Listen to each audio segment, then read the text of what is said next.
Hey, what's up? Hello. Today I am doing a book haul, and it is not a video that I normally make because I normally don't have enough books all at one time to merit this kind of a video, but this time I do. Between September and sort of the end of November, I have managed to acquire quite a number of books, which is surprising, and there are 12, so I will do my best to get through them all efficiently. So let us just get started. And P.S. I'm gonna wear this huge scarf for the whole video because it is quite cold here today. Firstly, our friends at Penguin UK sent us a few fun books to celebrate the Vintage Books and Fawcett Society partnership for UK Equal Pay Day this past November.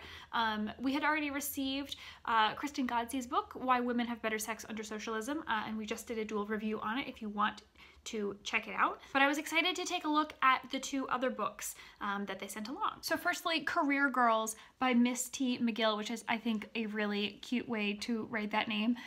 This book is called Cautionary Tales for the Working Woman, and it has little vintage inspired illustrations on the inside, which I really like.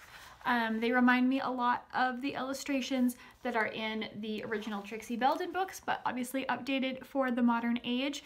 And it just talks you through sort of the conundrums that working women have in the workplace, and also gives very classic retro advice. This is a humor book and not one to, you know, sort of read cover to cover, maybe all at once, but definitely to have a peruse through. So sort of in that same vein, we have How to Be Successful Without Hurting Men's Feelings, Non-Threatening Leadership Strategies for Women. And like I said, this is quite similar to Career Girl. This book is by Sarah Cooper, and it sort of gives tongue-in-cheek advice and also has some fun illustrations, some charts and graphs, which I really like in there too. It's bright pink. I like the fact that this book is square. That's not sort of a shape that we see often. Normally you get rectangles and then sorting all the rectangles in the shelf. I love that this book is square. That's kind of a weird thing to love about it, but I really am looking forward to reading this as well, because the advice in it sort of shows how ambitious women can be perceived as scary and tries to refute that. So thanks again to our friends at Penguin UK, Vintage Books, and the Fawcett Society for sharing those with us. So the next batch here is from books that I received for my birthday. I have a fall birthday, and I received 4 books this year, 2 of which are fantasy, which is not a genre that I typically read unless you include Harry Potter in that, which I wouldn't. The first 2 books are by Sarah J Maas, A Court of Thorns and Roses, and Throne of Glass. So these both appear to be the first book in each of a very lengthy series, and I've never really been a fan of high fantasy or fantasy that like this.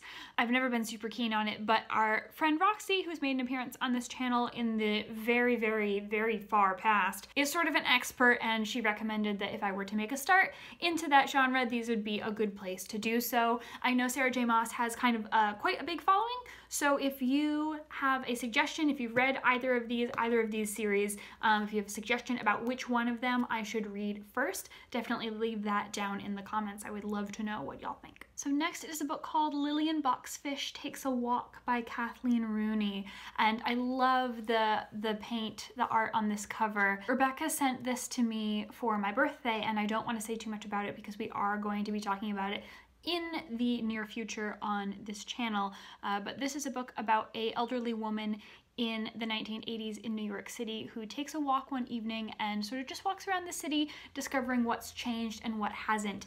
I've seen this get some fairly good reviews, and so I'm definitely excited to get started on this very soon. So the last book that was sent to me is actually a long-term loan from a friend, and it is a book called The Lighthouse Stevensons by Bella Bathurst, and I love lighthouses. I find them very poetic, and this is a historical biography of the family that built every lighthouse in Scotland, and the author Robert Louis Stevenson, who wrote Treasure Island, is from that family, and I've tried several times to read Treasure Island and never been able to do it, but I'm so looking forward to reading what the rest of his family has accomplished in this book. And it's not particularly long, probably about the same length as Treasure Island, or maybe just a little bit longer, so hopefully I can read this one and then maybe actually read Treasure Island. So this third and final sort of section of books here are actually from my local library's fall book sale, or from the new used bookstore a couple towns away from me, which just opened, and they take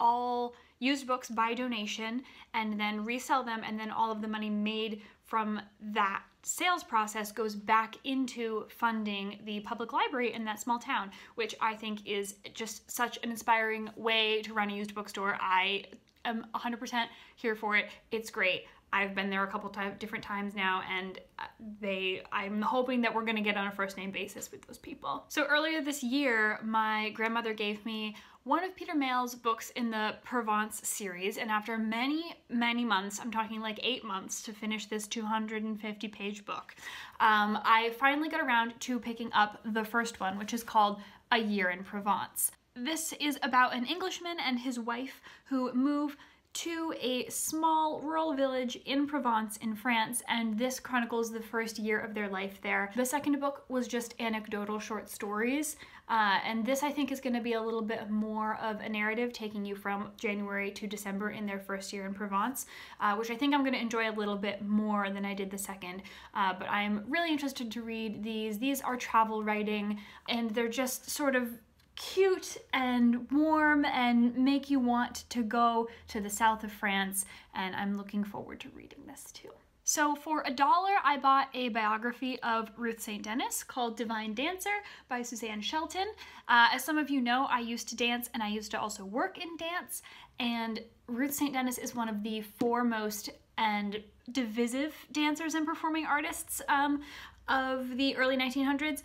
And I know a fair bit about her already, but I'm definitely looking forward to learning more. This is quite a heavy book. It's also quite an old book, this copy anyway, and the text is quite small. So it's going to be a little bit of a slog, but it'll be nice to pick out what I already do know about her and what I don't know, and so trace how much I am learning from a biography like this. After hearing a lot of buzz about her latest book, Rebecca Traister lured me in with her 2016 book, All the Single Ladies, which traces the trend of fewer women getting married over the course of a number of decades. And having read Rage Becomes Her by Surya Chamali, I also want to read Rebecca Traister's Good and Mad, which is her newest book, but figured that this would sort of be a really good place to start with her work before I did that.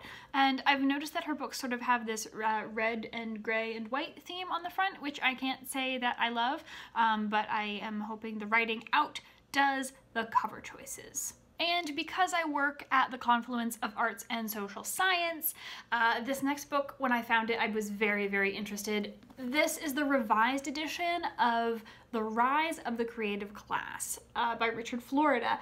And it's nonfiction, it's very hefty, again, the font is quite small, and it follows the emergence and the impacts of groups of people like managers and designers and academics and programmers who were all sort of living in a similar way to artists and scientists without being artists or scientists.